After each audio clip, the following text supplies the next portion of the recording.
ಮಾಡಲಿ ಮಾಡ್ಲಿಕ್ಕೆ ಯಾರು ಬೇಡ ಅಂದರೆ ಮೊನ್ನೆ ಬಗೆಹರಿದಿಲ್ಲ ಅಂತ ಅರ್ಥ. ಯಾವ್ದು ರೀ ಏನು ಅವ್ರಿಗೇನು ಭಯ ಬಂದಿರ್ಬೇಕೇನಾರೆ ಯತ್ನಾಳ್ ಹೊರಗೆ ಹಾಕಿದ್ರು ಆಗಲಿಲ್ಲಲ್ಲ ಅಂತ ಪಾಪ ಹತಾಶೆ ಆಗಿರ್ಬೇಕು.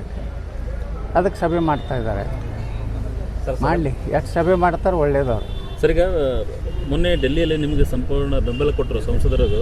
ಅವರು ಕೊಟ್ಟಿರೋ ಕಾರಣ ತಮ್ಮ ವೈಯಕ್ತಿಕವಾಗಿ ಯತ್ನಾಳ್ ಅವರಿಗೆ ಅಲ್ಲ ಅಂತ ಸರ್. ಅಂದರೆ ಹೆಂಗಂದರೆ ವಿಜೇಂದ್ರ ಅವ್ರಿಗೆ ಮಾತು ಕೇಳಿ ನಿಮ್ಮನ್ನ ಏನಾದ್ರು ಹೊರಗೆ ಹಾಕಿದರೆ ವಿಜೇಂದ್ರ ಏಕಪಕ್ಷವಾಗಿ ನಾಯಕರಾಗ್ತಾರೆ, ಅವಾಗ ನಮ್ಮದು ಕೆಲಸ ನಡೆಯಲ್ಲ ಅನ್ನೋದು ಅವ್ರದ್ದು ಅಂತ. ಅಂದರೆ ಹಿಂದೆ ಸಚಿವ ಸ್ಥಾನ ಸಿಕ್ಕಾಗ ಯತ್ನಾಳ್ ಪರವಾಗಿ ಬರಲಿಲ್ಲ, ಬೇರೆ ಸ್ಥಾನದಲ್ಲಿ ಬರಲಿಲ್ಲ, ಈಗ ಬಂದರು ಅಂತಂದರೆ ಅದರ ಅರ್ಥ ಹಾಗೆ ಅಂತ ವಿಶ್ಲೇಷಣೆ. ಏನು ನೋಡ್ರಿ, ಲೋಕಸಭಾ ಸದಸ್ಯರಿಗೆ ಗೊತ್ತಿದೆ ಕರ್ನಾಟಕ ಸ್ಥಿತಿಗತಿ, ಯಾರನ್ನ ಮ್ಯಾಗ ಕ್ರಮ ತೊಗೊಂಡ್ರೆ ಏನಾಗ್ತೈತೆ ಅನ್ನೋಂಥದ್ದು ನಮ್ಮ ಹೈಕಮಾಂಡಿಗೆ ಹೇಳ್ಯಾರ. ಯತ್ನಾಳ್ ಹೊರಗೆ ಹಾಕೋದ್ರಿಂದ ಏನಾಗ್ತದೆ, ಇಟ್ಕೊಂಡ್ರೆ ಏನಾಗ್ತದೆ ಅನ್ನೋದು ಅವರೆಲ್ಲ ಅನುಭವಿ ಸಂಸದರು ಅದಾರ ರೀ. 3, 4, 5 ಬಾರಿ ಸಂಸದರಾದವ್ರು ಅದಾರ ಕರ್ನಾಟಕದಲ್ಲಿ. ಲೋಕಸಭೆಯಲ್ಲಿ ನಾ ಎಲ್ಲ ಲೋಕಸಭೆಯಲ್ಲಿ ಇವತ್ತು ಪ್ರಚಾರ ಮಾಡೀನಿ, ವಿಧಾನಸಭೆಯಲ್ಲಿ ಪ್ರಚಾರ ಮಾಡೀನಿ. ಮತ್ತು ಅವ್ರಿಗೆ ಗುರ್ತದೆ ಯತ್ನಾಳವರು ಈ ಬಗ್ಗೆ ಜನರ ಪ್ರೀತಿ ಐತಿ. ಆ ದೃಷ್ಟಿಯಿಂದ ಲೋಕಸಭಾ ಸದಸ್ಯರು ನನ್ನ ಮ್ಯಾಗೂ ವಿಶೇಷ ಪ್ರೀತಿ ಐತಿ. ಅದಕ್ಕೆ ಅವರು ಅಲ್ಲಿ ಅಭಿಪ್ರಾಯ ವ್ಯಕ್ತಪಡಿಸಿರ್ಬೋದು. ಸರ್, 4 ಜಾತಿ ಅದ. 2Cದಾಗ ಇವರೆಲ್ಲ ಒಕ್ಕಲಿಗರೊಳಗೆ ಎಷ್ಟು ಜಾತಿ ಅದ ಅವೆಲ್ಲ ಕೂಡ 67 ಆಗ್ತಾವೆ. ಅದು ನಾವು 2Aನೇ ಬೇಡಿಲ್ಲ. ಯಾರ ಕೈ ಕಾಲ ಕಡಿದ ಅವಶ್ಯಕತೆ ಇಲ್ಲ. ನಾವು ನಿರ್ಣಯ ಮೊನ್ನೆ ವಿಧಾನಸಭೆದಾಗ ಹೇಳೀನಿ, ನಾವು 2Aದಾಗ ಬೇಡಿಲ್ಲ, ನಮ್ಮ 2Aದಾಗ ಬೇಡ. 104 ಮಂದಿ ಸಮುದಾಯದವ್ರಿಗೆ ನಾವು ಅನ್ಯಾಯ ಮಾಡ್ಲಿಕ್ಕೆ ತಯಾರಿಲ್ಲ. ಅವ್ರ ಕಿಸೆದಾಗ ನಾವು ಕೈ ಹಾಕ್ಲಿಕ್ಕೆ ತಯಾರಿಲ್ಲ. ನಮ್ಮದೇ ಒಂದು ಬಕೆಟ್ ಬೇರೆ ಐತಿ, ಅದ್ರಾಗ 7% ಐತಿ. ಅದು ಬರೀ ಪಂಚಮಸಾಲ ಲಿಂಗಾಯತರದ್ದಿಲ್ಲ. ಮರಾಠರದಾರ, ಜೈನರದಾರ, ಕ್ರಿಶ್ಚಿಯನ್ರದಾರ, ವೈಷ್ಣವರದಾರ, ಕುರುಬ ಅಂತ ಹೇಳಿ ಅವರು ಅದಾರ ನಮ್ದ್ರಾಗ. ಆದರೂ ನಾವು ಅದಕ್ಕಿಂತ ತಕರಾರು ಮಾಡಿಲ್ಲ. ಇರಲಿಪ್ಪ 7%ನಾಗ ನಾವೆಲ್ಲ ಹಂಚ್ಕೊಂಡು ತಿಂತೀವಿ. ಈ ಕೈ ಕಲ್ಲದು ಕಾಲು ಹಿಡಿದು ಎಲ್ಲ ಸಿದ್ದರಾಮಯ್ಯನವ್ರು ಇಂಥ ಹೇಳಿಕೆಗಳನ್ನು ಪ್ರಚೋದಿಸೋದು ಸರಿಯಲ್ಲ. ಸಿದ್ದರಾಮಯ್ಯನವರು ಕೊಡೋದಿಲ್ಲಲ್ಲ, ಬಿಟ್ಬಿಟ್ಟು ನಾವು ಇನ್ಮ್ಯಾಗ ಸಿದ್ದರಾಮಯ್ಯ ಬಳಿ ಹೋಗೋದೇ ಇಲ್ಲ. ಮೀಸಲಾತಿ ಬೇಡಕ್ಕೆ ಸಿದ್ದರಾಮಯ್ಯ ಬಳಿ ಹೋಗೋದು. ನಾವು ಸುಪ್ರೀಂ ಕೋರ್ಟ್ನಾಗೆ ಈಗಾಗಲೇ ಮುಸ್ಲಿಂ ರಿಸರ್ವೇಷನ್ ಚರ್ಚೆ ನಡೆದದ. ಆ ಮುಸ್ಲಿಂ ರಿಸರ್ವೇಷನ್ ರದ್ದಾಯ್ತಂದ್ರೆ ಆಟೋಮೆಟಿಕ್ಲಿ ನಮ್ಮದು 2CD ಬರ್ತದೆ.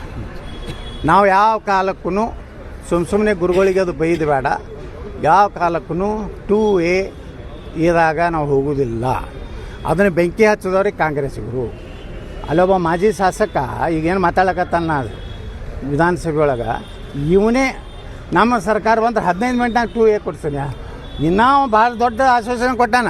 ಆ 15% ಪೂರ್ತಿ ಪಂಚಮಸಾಲ ಕೊಡ್ತಾನೆ. ಹೆಂಗೆ ಕೊಡ್ತಾನೆ ರೀ? ಏನಾರು ಬೇಕಲ್ಲ ಸ್ವಲ್ಪ. ಈಗೆಲ್ಲ ಅವ್ರನ್ನೇ ಮೊದಲು ಜೈಲಿಗೆ ಹಾಕತ್ತ ಹೇಳ್ತೇನೆ ನಾನು. ಸ್ವಲ್ಪ ಯಾರಿಗೆ ಸಿದ್ದರಾಮಯ್ಯವ್ರಿಗೆ, ನಿಮ್ಮ ಪಾರ್ಟಿಯವ್ರು ಲಕ್ಷ್ಮೀ ಹೆಬ್ಬಾಳ್ಕರು ಇವರೆಲ್ಲ ಹಿಂದಿನ ಕ್ಲಿಪ್ಪಿಂಗ್ ತೆಗೆದು ನೋಡಿರಿ. ಪ್ರಾಣ ಹೋಗಲಿ ಪ್ರಾಣ ಯಾವ ಆಗಬೇಕಾಗಿತ್ತು. ಏನು ಬರ್ದಾರೆ ಪತ್ರ? CBI ಕೊಡೋದು ಬರ್ದಾರ. CBI ಅಂದರೆ CBI ED ಕೇಂದ್ರ ಸರ್ಕಾರ ಹೇಳ್ದಂಗೆ ಕೇಳ್ತದೆ, ಅವರೇ ಬಬ್ಬಿ ಹಾಕ್ತಾರೆ. ಮತ್ತು ಈಗ ಒಮ್ಮಿಂದೊಮ್ಮೆ ಇವರು ಇದನ್ನು CBI ಕೊಡೋದು ಪ್ರಧಾನಮಂತ್ರಿಗಳು ಪತ್ರ ಬರ್ತಾರೆ ಅವರು ಮುಖ್ಯಮಂತ್ರಿಗೆ ತಮ್ಮ ಅಧಿಕಾರ ಇದೆಯಲ್ಲ, ಅವರೇ CBI ಕದ್ದು ಬರೀಲಿ, ಕ್ಯಾಬಿನೆಟ್ನಾಗ ನಿರ್ಣಯ ಮಾಡಲಿ. ಇದು 150 ಕೋಟಿ ರೂಪಾಯಿದ್ದು ಹಗರಣ ಹಿಂಗಾಗ್ಯದ, ಅದಕ್ಕೆ CBI ಕೊಡ್ಬೇಕಂತ ಇವ್ರ ರಿಕಮೆಂಡೇಷನ್ ಆದ್ರೂ CBIದವ್ರು ಬರ್ತಾರೆ. ರಾಜ್ಯಪಾಲರಿಗಾರೆ ಬರೀರಿ. ನೀವು ಪ್ರಧಾನಮಂತ್ರಿಗಳು ಬರ್ದಿರ ಅಂದ್ರೆ ಉದ್ದೇಶ ನೀವು CBI ಕೊಡಿಸ್ಬೇಕತ್ತಿಲ್ಲ. CBI ಮ್ಯಾಗೆ ನಿಮ್ದು ವಿಶ್ವಾಸ ಇಲ್ಲ, ED ಮ್ಯಾಗೆ ವಿಶ್ವಾಸ ಇಲ್ಲ. ಕೇಂದ್ರದ ಯಾವುದೇ ತನಿಖಾ ಸಂಸ್ಥೆಗಳ ಮೇಲೆ ನೀವು ಅಪವಾದ ಮಾಡ್ತೀರಿ. ನಿಮ್ಮ ರಾಹುಲ್ ಗಾಂಧಿ ಅಪವಾದ ಮಾಡ್ತಾನೆ, ಮೊನ್ನೆ ಆರಿಸಿ ಬಂದಂಥ ಪ್ರಿಯಾಂಕಾ ವಾಡ್ರಾ ಅಪವಾದ ಮಾಡ್ತಾರೆ, ನಮ್ಮ ಖರ್ಗೆ ಸಾಹೇಬರು ಆಪಾದನೆ ಮಾಡ್ತಾರೆ, ಸಿದ್ದರಾಮಯ್ಯ ಆಪಾದನೆ ಮಾಡ್ತಾರೆ, ಗೃಹ ಮಂತ್ರಿ ಸಹಿತ ಆಪಾದನೆ ಮಾಡ್ತಾರೆ. ಮತ್ತು ನೀವು CBI ಅಂದ್ರೆ CBI ವಿಶ್ವಾಸ ರೈತ ಅನ್ನಂಗೆ ಆಯ್ತಲ್ಲ. ಹಿಡಿದು CBIನ BJP ಕೈಗೊಂಬೈತಿದ್ರಿ. ಅಂದ್ರೆ ಇವರಿಗೆ 150 ಕೋಟಿದು ಏನು ದಾಖಲೆ ಅದಾವು CBI ಕೊಡಲಿ, ತನಿಖೆ ಮಾಡಿ. ನಾವೇನು ಬ್ಯಾಡ ಅನ್ನೋದಿಲ್ಲ. ನೀವು ಏನೇನು ಭ್ರಷ್ಟಾಚಾರ ಮಾಡ್ಯಾರತ್ತ ನಿಮ್ಮ ತಲೆಯಾಗ ಐತಿ BJPಯವರು, ಅಲ್ಲೆಲ್ಲ ತನಿಖೆ ಕೊಡಿ. 40% ಅಂದ್ರೆ ಎಲ್ಲಿ ಹೋಯ್ತದ 40% ಕಮಿಷನು? ನಿಮ್ಮದು 90% ಆಗೈತಲ್ಲ. ಇನ್ನೂ ಒಂದು ದೊಡ್ಡ ಹಗರಣ ಇದೆ, ಕಸ ವಿಲೇವಾರಿ ಬೆಂಗಳೂರು, ಸಾವಿರಾರು ಕೋಟಿ ರೂಪಾಯಿದು ಇದೆ. ಅವೆಲ್ಲ ದಾಖಲೆಗಳನ್ನು ನಮ್ಮ ಇನ್ನೊಂದು ವಾರ ತಡೀರಿದ್ದು ಸದನ ಮುಗಿಲಿ. ಆ ದೊಡ್ಡ ಹಗರಣ ಇದೆ, ಅದೊಂದು 30,000 ಕೋಟಿ ರೂಪಾಯಿ ಹಗರಣ ಇದೆ.